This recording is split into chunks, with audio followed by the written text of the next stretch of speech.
আজকের যে সমস্যাটা এটা অসম্ভব সুন্দর একটা সমস্যা। 50% সমস্যা।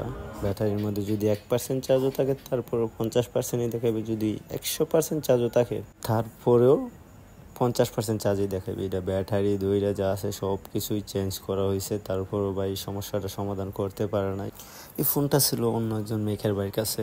ওই মেকার ভাই অনেক চেষ্টা করছে, চার্জিং সেকশনে যা আইসি টাইসি আছে সব কিছুই চেঞ্জ করছে।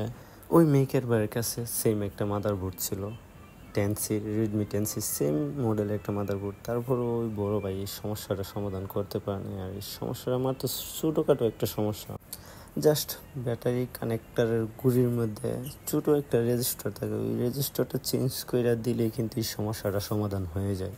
কিন্তু উনি সব কিছু চেঞ্জ করে ফেলাইছে, কিন্তু আমার ব্যাটারি কানেক্টারের গুঁড়ার মধ্যে কোনো কিছু চেক করে নাই, যার কারণে এই সমস্যাটা সমাধান করতে পারে নাই। আলহামদুলিল্লাহ এই সমস্যাটার জন্য ওই মেকার ভাইয়ের কাছে রয়েছিল 2 দিন, আর আমার কাছে 2 মিনিটে কমপ্লিট হয়েছে সমস্যাটা।